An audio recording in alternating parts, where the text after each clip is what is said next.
اس کے علاوہ اگر ہم چوتھا سوٹ اٹھائیں گے تو وہ چوتھا بھی ان تینوں میں سے کسی ایک سے ملتا جلتا ہوگا، کیونکہ اس زمانے میں یہ تنوع نہیں تھا. اس طرح تنوع کا مطلب سمجھتے ہوں گے، یعنی کئی قسمیں نہیں تھیں. ہمارے تو زمانے میں بات ہی اور ہوگی، لہٰذا اب ہمارے زمانے میں اگر کوئی 4 کپڑوں میں بھی کرے گا تو بے فاسد نہیں ہوگی، کیونکہ اس زمانے کے فاسد ہونے کی علت یہ ہے کہ اس زمانے میں تعامل نہیں تھا اور ضرورت بھی نہیں تھی. اور ہمارے زمانے میں تعامل بھی ہے اور ضرورت بھی ہے. اور زمانے میں ضرورت کیوں نہیں تھی؟ میں نے بتایا تھا ان کے کپڑے 3 قسموں میں پورے ہو جاتے تھے، اور ہمارے زمانے میں ضرورت تو بالکل واضح ہے.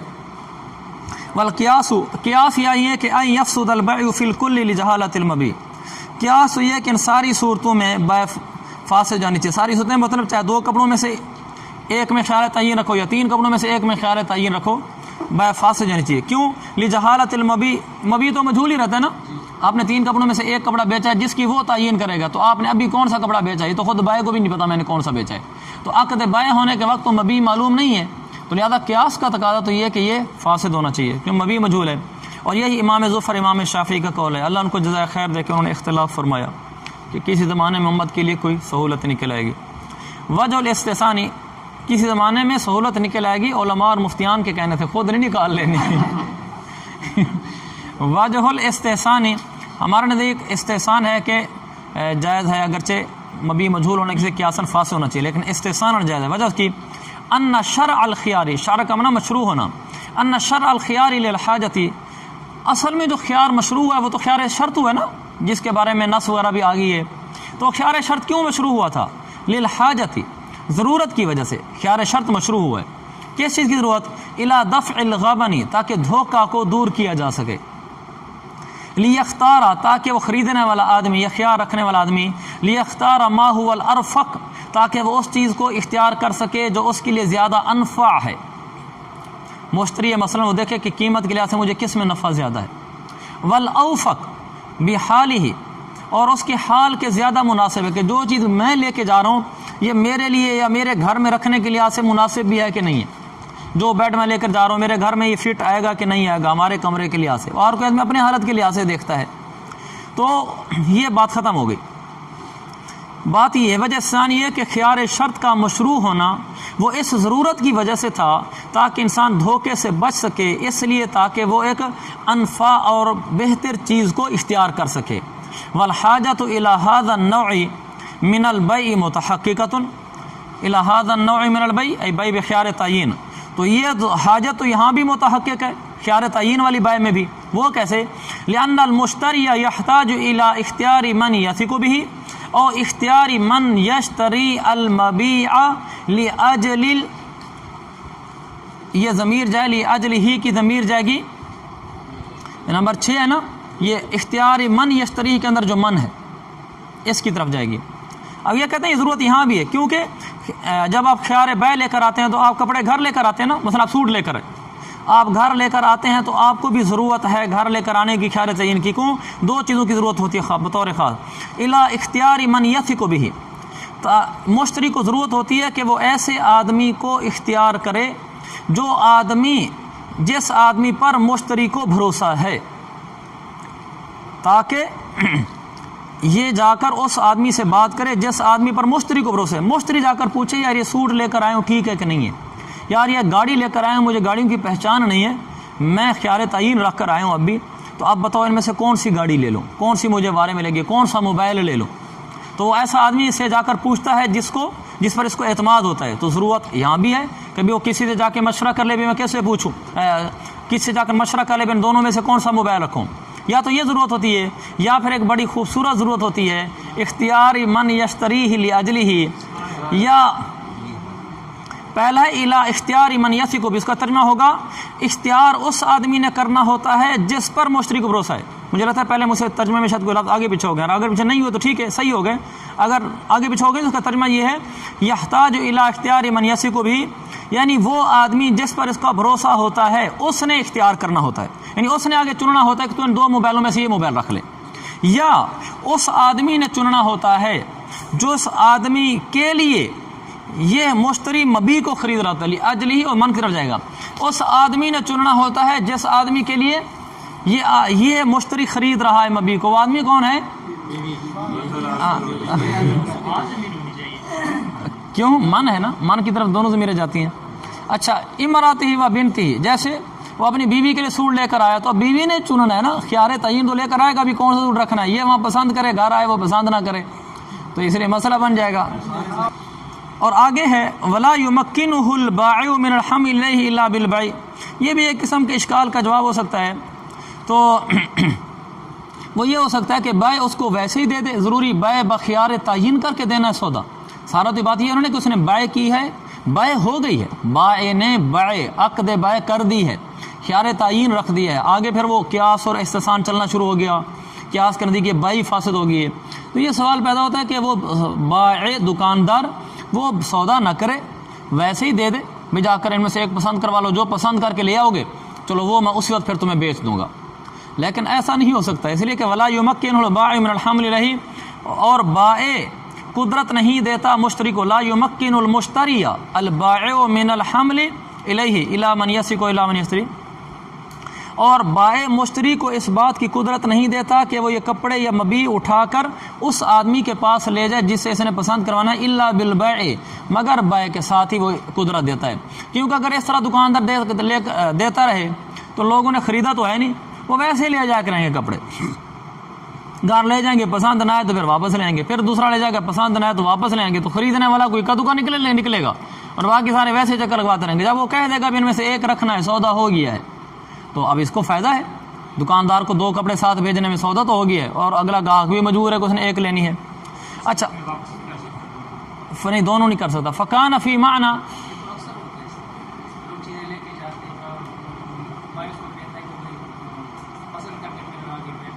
ہاں ٹھیک ہے، اگر یہ کہہ رہا ہے کہ بعد میں بائع قدرت دے دیتا ہے، اگر بائع قدرت دے دیتا ہے پھر تو مسئلہ آسان ہے، عام طور پر یہ ہوتا ہے کہ بائع قدرت نہیں دیتا، اگر کہیں قدرت دے دیتا ہے بھی لے جاؤ، پسند آئے تو رکھ لینا، نہیں تو ہمارا کوئی سودا نہیں ہے، یعنی آپ پہلے پسند کروا لو، سودا بعد میں کر لیں گے۔ اچھا فکان فی معنی ما ورد به الشرع، لہذا فکانہ کے ضمیر کا مرجع کیا ہوگا؟ فکانہ کے نیچے نو لکھا ہوا ہے، نہیں نو ہے، اور پیچھے نو کہاں ہے؟ خیار تعین ہے، مجھے نظر نہیں آ رہا لیکن ہونا وہی چاہیے، آپ نے لکھا ہوا ہے، ہاں یہ خیار تعین ہونا چاہیے، اور یہ خیار تعین اس کے معنی میں ہو گیا جس میں شریعت وارد ہوئی ہے، اور شریعت کس پہ وارد ہوئی ہے؟ خیار شرط پر، لہذا خیار تعین خیار شرط کے معنی میں وارد ہو گیا، کیونکہ وہاں بھی ضرورت متحقق ہوتی ہے خیار شرط میں، یہاں بھی ضرورت ہے تو یہ اسی کے معنی میں ہو گیا، یعنی اسی کے حکم میں ہو گیا، معنی کا نا حکم۔ غیر ان هذه الحاجہ، مگر یہ کہ یہاں ہم نے ایک اضافی شرط یہ بھی لگی کہ 3 کپڑوں میں سے چنے بس، مگر یہ کہ یہ ضرورت پوری ہو جاتی ہے 3 کپڑوں سے، کیوں؟ لوجود الجید والوسط والردی فیہا، کیونکہ اس میں درمیانہ اور اچھا، درمیانہ اور ردی کپڑا ان تینوں میں پورے ہو جاتے ہیں، یعنی کپڑے کی 3 ہی قسمیں ہو سکتی ہیں، اس زمانے میں 3 قسم کا ہی ہوتا تھا۔ والجہالۃ لا تفضی الی المنازع، اور اس عقد کے ناجائز ہونے کی ایک وجہ یہ ہو سکتی تھی کہ جہالت مفضی الی النزاع ہے، والجہالۃ لا تفضی الی المنازع، کیا مطلب کون سی جہالت؟ مبیع مجہول ہے نا، انہوں نے کہا تھا مبیع مجہول ہے، تو اس لیے ہم کہتے ہیں یہ جہالت مفضی الی النزاع نہیں ہے، فی الثلاث، 3 کپڑوں کے اندر جہالت مفضی الی النزاع نہیں ہے، لتعیین من لہ الخیار، کیونکہ جس کو خیار اس نے متعین کر کے بتا دینا بھی ان 3 میں سے یہ مبیع ہے، تو مبیع متعین ہو گیا، لہذا جھگڑا نہیں ہوگا۔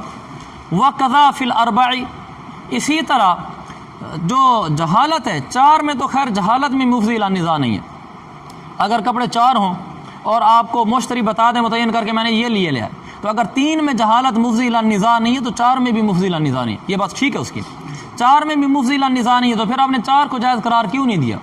ہم نے کہا الا ان الحاجۃ الیہا غیر متحققۃ، یہاں ٹھیک ہے جہالت مفضی الی النزاع نہیں ہے، لیکن یہاں حاجت ثابت نہیں ہے، حاجت 3 کی ہے، تو اس کی جواز کی وجہ 2 تھی، ایک تو یہ تھی کہ حاجت، اور دوسرا اس کا مفضی الی النزاع نہ ہونا، ٹھیک ہے 3 کپڑوں کی صورت میں مفضی الی النزاع نہیں ہوئی اور حاجت بھی ہے 3 کپڑوں کی، لہذا جائز ہوا۔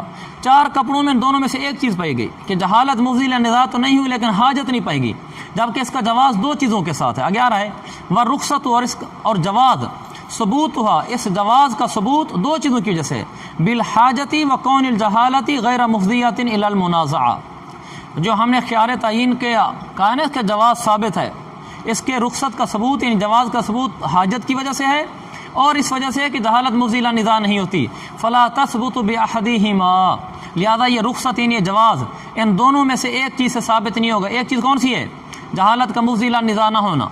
یہ چیز تو پائی گئی لیکن ایک چیز ہے نا دوسری نہیں پائی گئی, لہذا اس کو ہم کہیں گے کہ یہ بیع جائز نہیں ہوگی 4 کپڑوں میں. ثم قیل, پھر آگے یہ بھی کہا گیا ہے کہ جب وہ خیار تعین رکھے گا ساتھ کیا خیار شرط رکھنا بھی ضروری ہے یا صرف خیار تعین اکیلا بھی رکھ سکتا ہے؟ تو اس میں قول سنیں. ثم قیل, پھر کہا گیا ہے, قول ہے, یشترط ان یکون فی ھذا العقد خیار الشرط مع خیار التعین.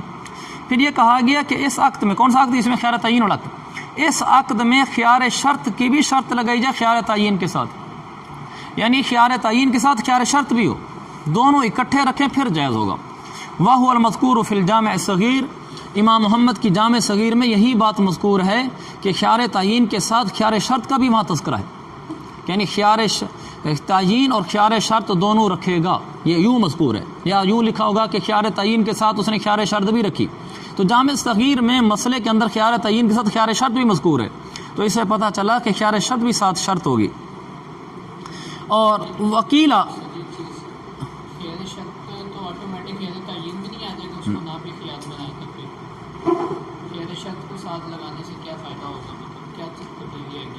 نہیں, دیکھیں اس نے کپڑے خریدے 3 میں سے ایک, وہ کہتا ہے کہ ان میں سے میں ایک کپڑا رکھوں گا. خیار شرط میں یہ ہوتا ہے کہ ہو سکتا ہے ایک بھی نہ رکھوں. خیار شرط میں یہ ہوتا ہے کہ میں رکھوں تو رکھوں, نہیں تو نہ رکھوں. خیار تعین میں یہ نہیں ہوتا. خیار تعین میں یہ ہوتا ہے کہ جب اس نے کپڑے خرید لیے, کہا ایک لوں گا تو پھر ایک لینا پڑے گا اس کو. خیار شرط کا یہ فائدہ ہے, وہ کپڑا واپس کر سکتا ہے, خریدے ہی نہ. شہزادہ ہے سمجھ آ گئی نا بھائی میرے عزیز. اس کا مطلب یہ ہے خیار تعین میں یہ ہے کہ میں نے کپڑا بیچا زاہد کو, اس نے خیار تعین رکھا, 2 کپڑوں میں سے ایک رکھے گا. ایک کپڑا اس کو باہر صورت خریدنا ہی پڑے گا, واپس نہیں کر سکتا دونوں کپڑے. خیار شرط میں یہ ہوتا ہے کہ میں کپڑا رکھوں گا تو رکھوں گا, نہیں رکھوں گا تو نہیں رکھوں گا.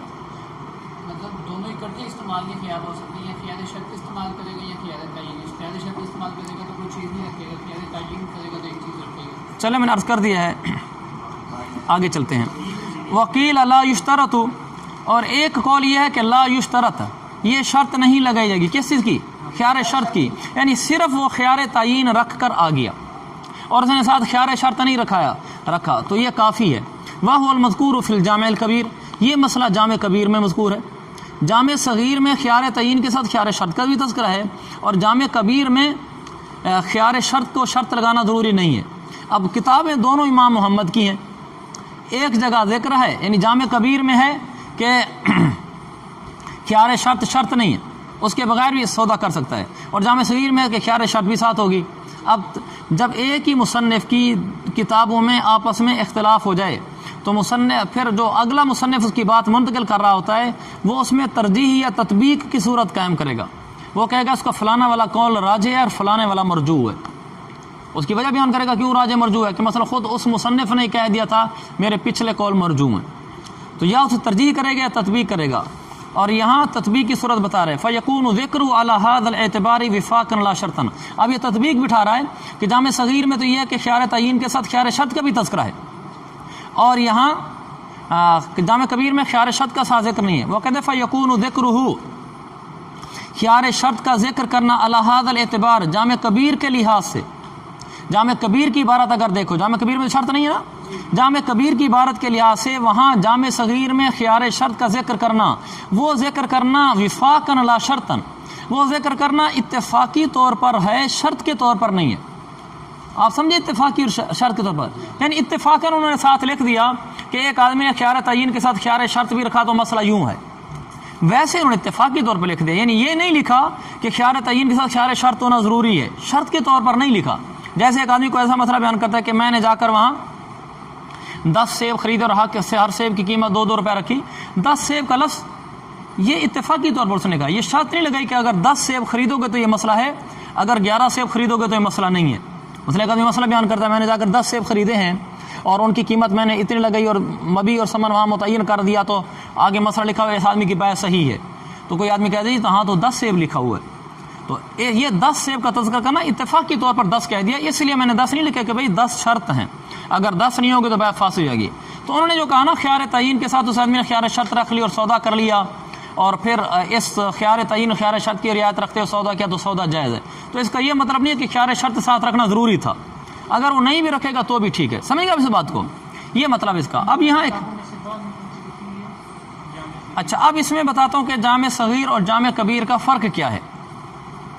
جامع صغیر وہ کتاب ہے جس میں امام محمد نے وہ مسائل لکھے ہیں جو انہوں نے امام ابو یوسف سے سنے ہیں، اور امام ابو یوسف نے وہ مسائل امام ابو حنیفہ رحمۃ اللہ علیہ سے سنے ہیں، اور یہ کل 1532 مسائل ہیں.